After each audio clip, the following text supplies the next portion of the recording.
Welcome to The Complete Musician, creativity at its core, exploring innovative musical ideas, thoughts, and techniques for the modern musician in today's society, with your hosts, James Nagus and Drew Phillips.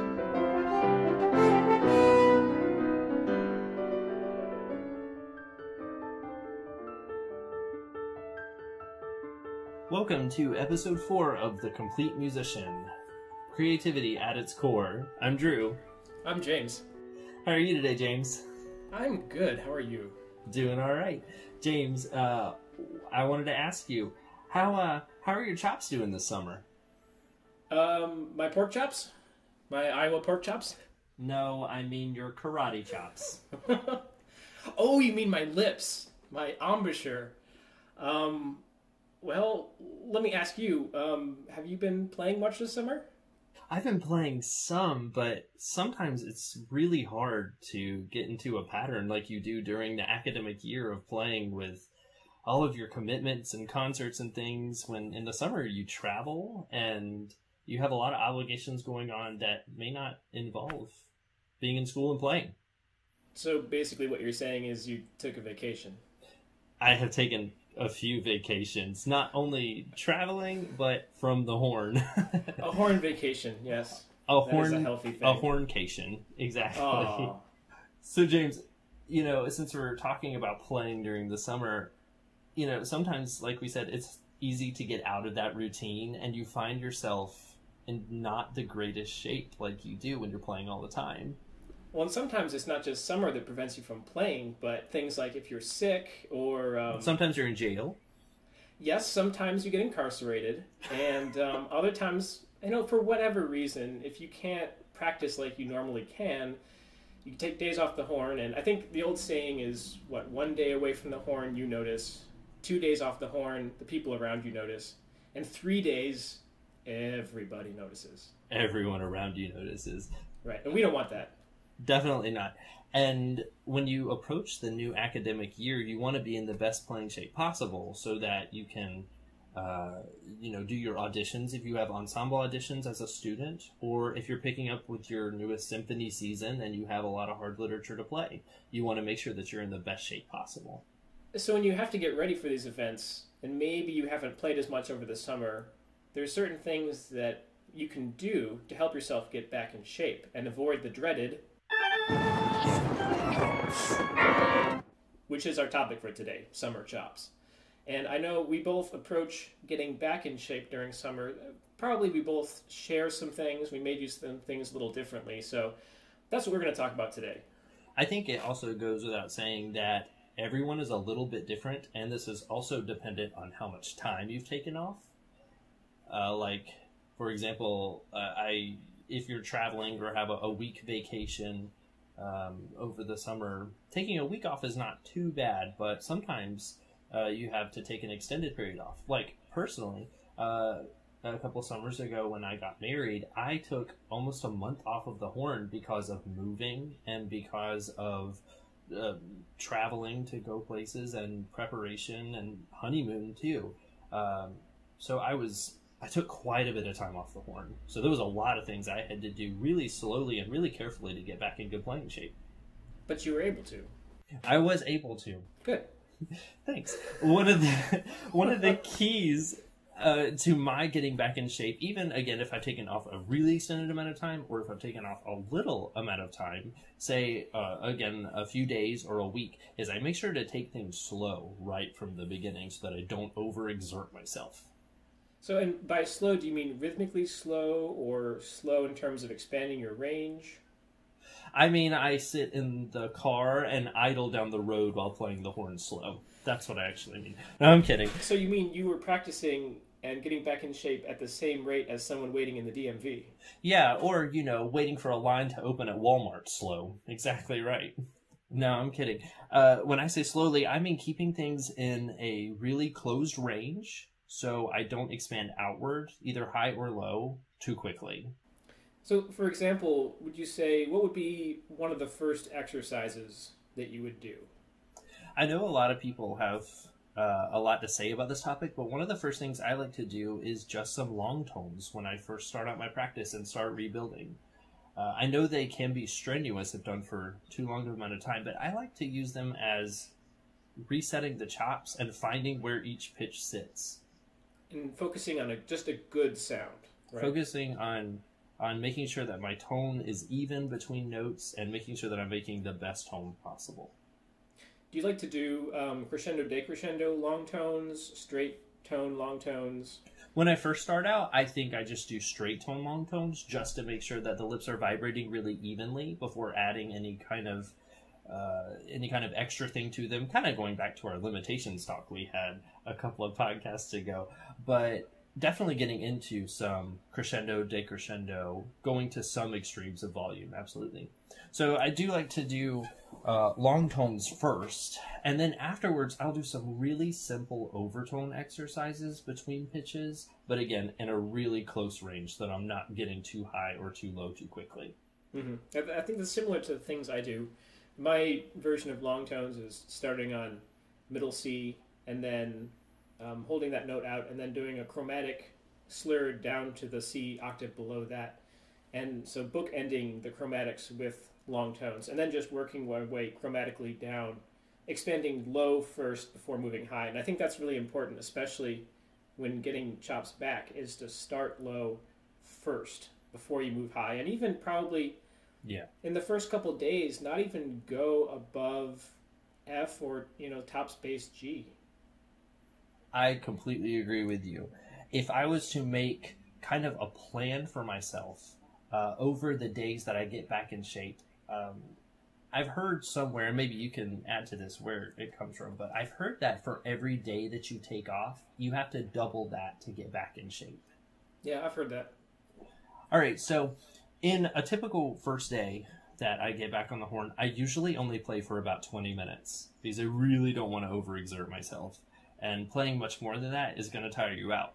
For some reason, I have no idea why, our chops lose endurance so quickly. I've never been able to figure that out. It's so unfair. So I usually only play for about 20 minutes. The next day, I might play for 5-10 minutes more, but that's it. And I think it's important, too, especially when you're getting back in shape, to not get frustrated. Because maybe, you won't have the response you're used to. Maybe you won't have the range you're used to. But don't keep pounding the horn in your face. Take time off. Take rest, even if it's just that 20 minutes. And know that if you keep a methodical approach, it will get better in just a couple days. It's really easy to get frustrated when you start thinking of the skill that you may have lost during that time or isn't responding as quickly. Nothing like an air muffin to ruin your day. I'd rather have an air cupcake, but we'll take air muffins too. What about an air taco? Or air Mountain Dew. Ooh. The Creative Musician Podcast and Core Moto Horn Rule are not sponsored by Taco Bell or any of its affiliates or the new Double Chalupa. Taco Bell's newest offering loaded with a double portion of savory seasoned beef, piled high with lettuce, tomatoes, shredded cheddar cheese, nacho cheese sauce, and reduced fat sour cream. I guess that wouldn't exist then. Anyway, we digress. So, after that second day, again, I keep adding just a little bit of time to all of my sessions and maybe even splitting it up, I've heard, into 2 different sessions in the day, but still a short amount of time. Like 2 20-minute sessions separated by a great length of time. What do you think? Yeah, I think that's a smart way to approach it. And so we're doing long tones in those sessions. We're doing overtone lip slurs in those sessions. And which will be expounded on much later in a later podcast. Indeed. And then I think another thing that we both do is we will use certain etudes. And I don't think there are particular books. Everyone has different books that they use, whether it's Koprosh or Chantal or various melodious or legato etudes. But I think the key is something that over time that you respond to well. For me, that's legato etudes in the mid to low register. What about for you? I like to play the Vern Reynolds etudes immediately. All of them. Starting 48 and going backwards. Backwards. I personally really like using the Chantal book, and I also like using the Conconi lyrical etudes written for trumpet or horn. They don't go too high or too low from the beginning, and they gradually get a little bit longer and have a lot of sustained so that you can work on not only your tone, but your endurance. That's really all the things that I do when I'm getting back into shape. If I have no real pressing playing commitment to set in my future. Again, I take a little bit of more time every single day. Usually I need, given any amount of time I take off, between 2 and 3 weeks, and I'm usually feeling all right. And when you have that amount of time to get back in shape, it's great. But sometimes you don't. I personally just recently had to take almost a week off the horn because I was sick. Actually, couldn't hear out of one ear, which, I don't know, made horn playing a little difficult. You can listen when you play. Oh, well, I mean, you don't use your eyes because you don't use watch conductors, but you do need to listen sometimes. All right. So, but I took some time off, and unfortunately I have a performance coming up very soon, so I had to get back in shape in essentially a matter of days. So, what are you doing now to quickly get back in shape? Well, honestly, I'm doing a lot of the things that we already talked about. The long tones, the lip slurs, adding in some legato etudes.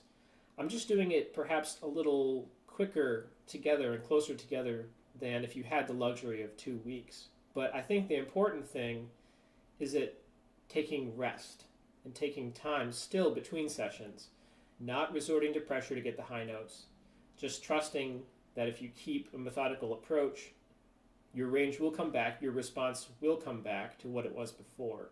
So like you said, and we've reinforced, physically taking care of yourself as you're getting back in shape is a really big deal, so that you're not hurting yourself by, like you said, putting too much pressure, trying to get high notes, or playing for too long and tearing down those muscle fibers in your corners that really make playing tough when you're trying to gain back endurance. Right, and I do want to say one thing too. We're making this sound like taking off time from the horn is basically the worst thing you can do, but I actually kind of think it's good to take a vacation from the horn once in a while. And it's really not the end of the world. I mean, if you're going to Hawaii, or you're traveling the world for a short period of time, or even if you're just, I don't know, going to sit on the back porch with a cold beverage and enjoy the summer breeze, just, you can leave your horn at home. It's not going to miss you for that long. I promise you, your horn will not miss you. Maybe it wants a vacation too. You ever think of that? You're right. I certainly find that taking time off the horn makes me feel recharged and refreshed. Like when I come back, it's a new challenge, and I want to, again, keep getting better and build on the things that I was working on when I last put it down. I feel re-inspired to play.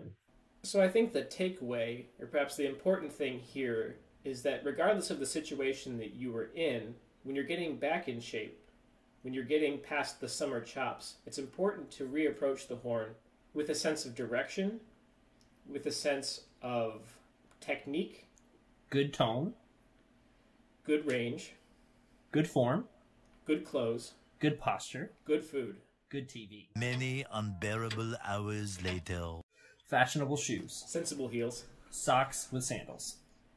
Oh, no. That's not okay. We can't do that one. Oh, sorry about that. But instead, if you have a sense of purpose when you get back into playing, that's important. Just remember to take it slow, don't overexert yourself, and add a little bit of time to your practice each day. Another thing you can do, in addition to your own practice, is to just find opportunities to play. And you can go and play in low-pressure environments, like in retirement homes, for your neighbor. Play in a church, the one you go to, or ask around to see if you can find opportunities to perform in one. Maybe if there's a local community band or community orchestra that plays during the summer, those groups are almost always looking for players to join.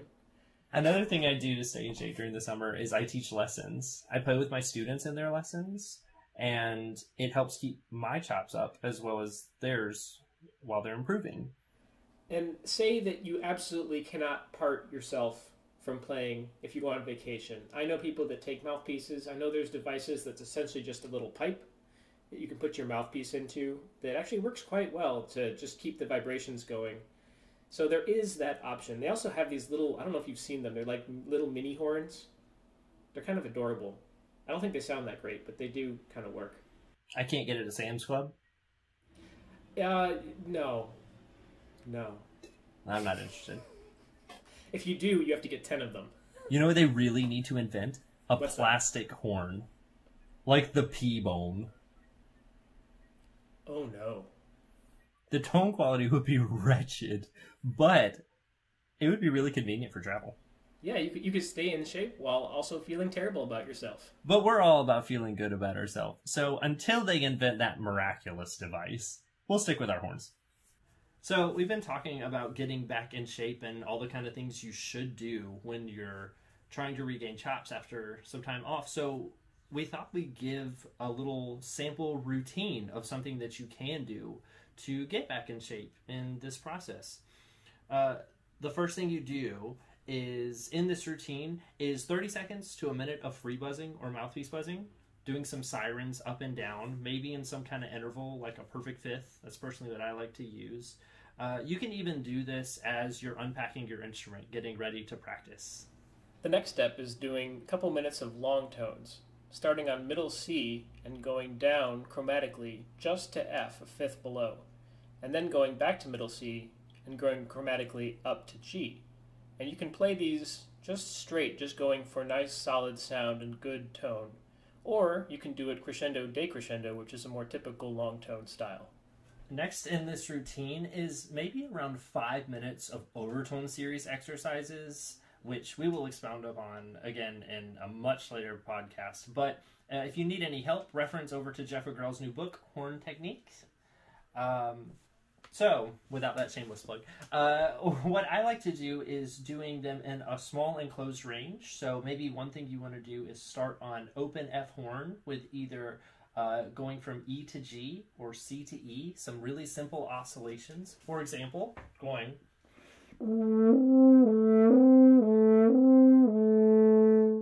and then going down in half steps.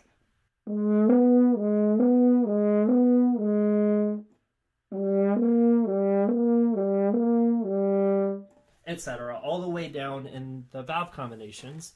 And then from that point of E to G, going up in horn, all the way until you're going from A to C on B flat alto horn with trigger open. 5 minutes of those exercises are great for resetting your chops and getting them used to making really nice slurs and building endurance as you're going up and down the range of the horn. And next comes more chromatic scales, this time more focusing on the scale than the long tone.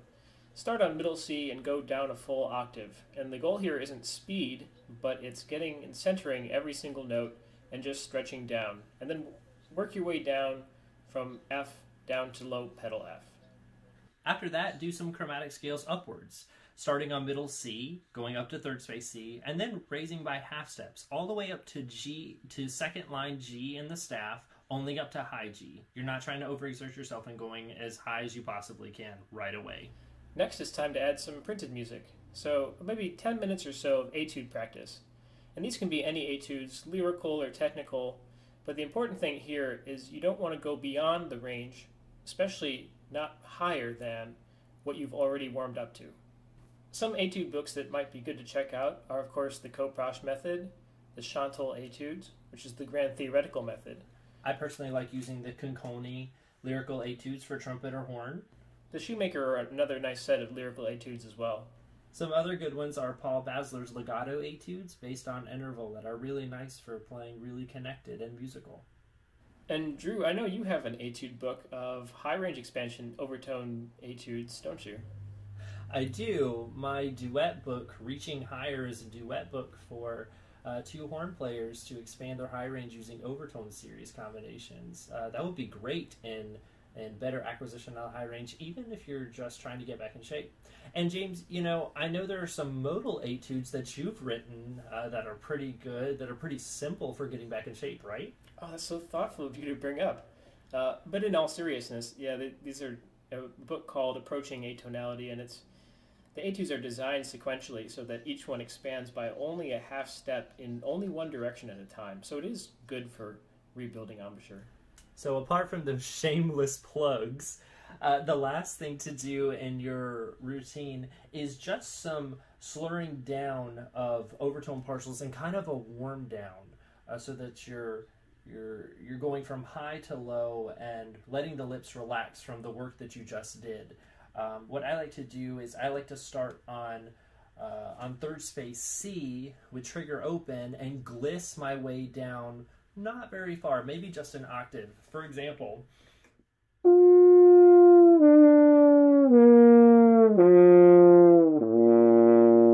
and then going down by half step. It's a really nice cool down for when you're just done some pretty strenuous playing, especially if you haven't played in a while. All right, so that's free buzzing, long tones, overtone exercises, chromatic scales, down, then up, etude practice, and then warm down. Absolutely. And on that first day, when you pick up the horn, I think that should be contained in 20 minutes. I don't think you should play any longer than that. And your highest note should be G on top of the staff. That second day that you play, add 5 more minutes on to your etude practice so that you're still working with your overtone series and your long tones, but you can expand the range of your exercises maybe up and down a note. For example, up to A flat or A in the high range, or maybe down a half step or a whole step in your long tones. On the third day, add on 1 more note to those and play 5 more minutes of etudes. On the fourth day, again, add on another note and play 5 more minutes. Now you've added on 15 more minutes of playing to your practice session. On that 5th day, at this point, because you could keep adding on time, I think at this point you could split into 2 sessions, playing 20 minutes of that routine that we talked about, rest for at least 20 minutes, and then play for another 20 minutes of this routine that we talked about, but instead of playing etudes, substitute your solo literature or your excerpts that you want to work on. That way you're getting back into the groove of things and you're working on the stuff that you really need to. After that, in the 6th day, add 5 more minutes to both of those sessions. And then on the 7th day, which makes up that whole week, add 5 more minutes on to both of those sessions. It's kind of a layout and a blueprint for getting back in shape, gaining some more endurance. But remember, always rest. Make sure to take time to rest, even within these sessions, especially when you're just starting. So try that routine for a week and let us know what you think, or let us know what kind of things you'd like to do to get back in shape. We're always curious for new ideas. So after this podcast, it's going to be a little while before we have another episode. So go ahead and re-listen to the ones we've done before, and stay tuned for the next one. Thanks for listening. Have a great summer, and good luck with those summer chops. And again, feel free to contact us by leaving a message below or contacting us at coremotohorn@gmail.com. And remember, as Ferris Bueller teaches us, life moves pretty fast. If you don't stop and look around once in a while, you could miss your cue for the long call.